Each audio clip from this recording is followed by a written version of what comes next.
اگر ماں باپ یہ کوشش کریں بچپن سے اولاد کی تربیت کے لیے، اگر یہ بچے کے سینس میں ڈال دینا کہ اے میرے بیٹے تو جہاں بھی ہے تیرا رب تجھے دیکھ رہا ہے۔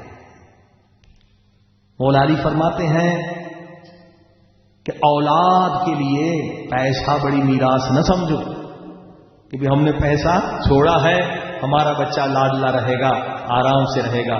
ہزاروں مثالیں موجود ہیں جو کروڑ پتی تھے وہ زیرو پتی ہو دنیا میں، کچھ بھی ہو سکتا ہے، انقلابات ہیں، جنگیں ہیں، یہ ہے وہ۔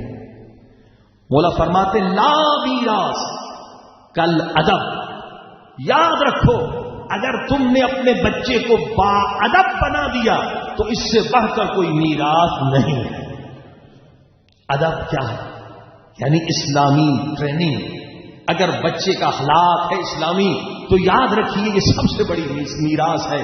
پیسہ ختم ہو سکتا ہے لیکن یہ ادب جو ہے یہ اس کے وجود کا حصہ بن جائے گا، یہ ختم نہیں ہونے والا، اس کے پرابلم سالو ہوتے رہیں گے، یہ ہر جگہ پر کامیاب، دنیا میں بھی آخرت میں بھی۔ تو اگر ماں باپ کوشش کریں کسی طریقے سے، کہانیوں کے ذریعے سے، فلسفی دلائل کے ذریعے سے، عقلی دلائل کے ذریعے سے، حدیث کے ذریعے سے، یہ سارے ٹریننگ کے طریقے ہیں، قرآن کی آیتوں کے ذریعے سے اگر آپ اپنے بچے کو یہ یقین دلا دیں کہ میرے بیٹے تو جہاں بھی ہے تیرا رب تجھے دیکھ رہا،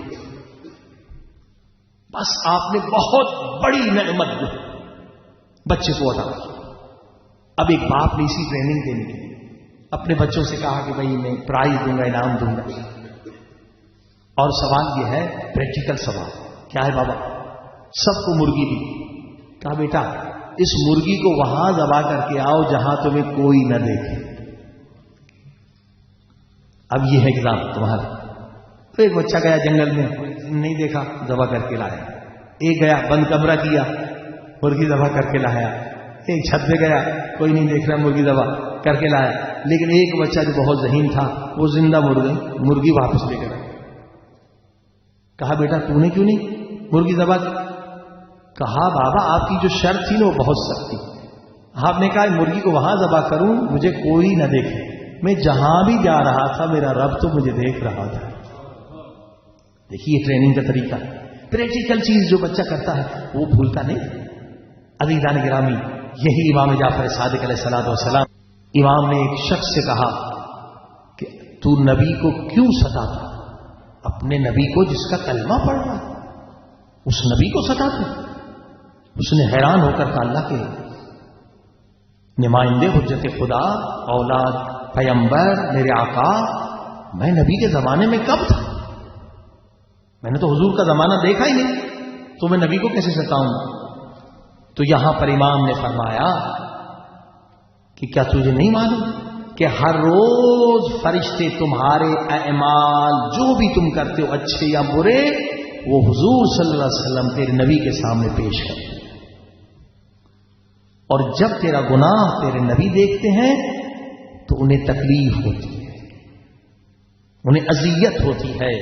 اللہ اکبر۔ عزیزان گرامی، اس آیت کا مقصد بھی یہی ہے، قل اعملوا، اے لوگو جہاں بھی عمل کرو یہ سوچ کے عمل کرو کہ تمہارا رب بھی دیکھ رہا ہے، تمہارا نبی بھی دیکھ رہا ہے۔ عمل ایسا نہ کرو جس سے تمہارے نبی کو تکلیف ہو۔ اسی طرح سے یہی اصول ہے، یہی فارمولہ ہے، اگر آپ اپنی اولاد کو دے دیں اور اس پر بچہ مضبوط ہو جائے تو بہت ساری نجاستوں سے بچہ بچ جائے۔ ایک شخص آیا حضرت امام جعفر صادق علیہ الصلوۃ والسلام کے، سوال کیا مولا میں گناہ نہیں کرنا چاہتا، اے میرے امام، اے میرے آقا، اے فرزند رسول، اے زمانے کے امام، میں گناہ نہیں کرنا چاہتا مگر نفس مجھے بھٹکاتا ہے، شیطان مجھے بھٹکاتا ہے، پھر میں گناہ میں گر جاتا ہوں، کوئی سا طریقہ بتلائیں۔ امام نے فرمایا یہ بتا اگر تیرا باپ تجھے گناہ کرتے ہوئے دیکھے کیا تو گناہ کرے گا؟ کہ نہیں مولا مجھے شرم آئے گی، حیا آئے گی۔ اگر تیری ماں تجھے گناہ کرتے ہوئے دیکھے گناہ کرے گا؟ کہ نہیں میرے آقا کیسے کروں گا، میری ماں اگر دیکھ۔ امام نے کہا جو تیری عزت کرتے ہیں، رسپیکٹ کرتے ہیں، اگر وہ تجھے دیکھ رہے ہوں کیا تو گناہ کرے گا؟ کہ نہیں کروں گا۔ یا تو جن کی رسپیکٹ کرتا ہے اگر وہ دیکھ رہے ہوں گناہ کرے گا؟ کہا نہیں میرے آقا نہیں کروں گا۔ اب امام کا بڑا نورانی جملہ ہے، امام نے کہا یعنی تو جہاں بھی گناہ کرے تجھے تیرا رب تو دیکھ رہا ہے نا. ایک چھوٹا بچہ بھی اگر تجھے گناہ کرتے ہوئے دیکھتا ہے تو تجھے شرم آتی ہے, حیا آتی ہے. ایک عام انسان بھی اگر تجھے گناہ کرتے ہوئے دیکھتا ہے تو تو گناہ سے رک جاتا ہے. مگر تجھے پتا ہے کہ بند کمرے میں بھی گناہ کر رہا ہے, تیرا رب تجھے دیکھ رہا ہے. جنگل میں گناہ کر رہا ہے, آفس میں, بازار میں, پہاڑوں میں, جہاں بھی گناہ کر رہا ہے تیرا رب تجھے دیکھ رہا ہے, اور پھر بھی تو گناہ کرتا ہے.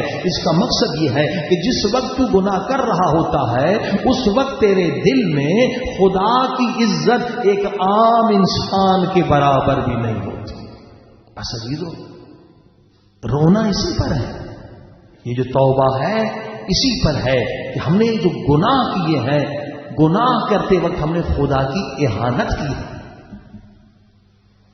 نمک حلالی نہیں کی ہم نے, اسی خدا کا نمک کھا رہے ہیں اور اسی کے سامنے گناہ کر رہے ہیں, اسی نبی کا کلمہ پڑھ رہے ہیں اور اسی کے سامنے گناہ کر رہے ہیں. لہذا اگر یہی بات بچے کو ذہن نشین کرا دی جائے کہ اے میرے بیٹے تو جہاں بھی گناہ کرے تیرا رب تجھے دیکھ رہا ہے.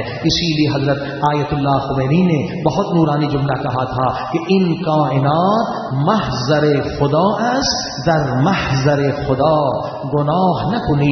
اے انسان تو جہاں بھی چلا جائے یہ پوری کائنات اللہ کی دربار ہے, خبردار اللہ کی دربار میں گناہ نہ کر.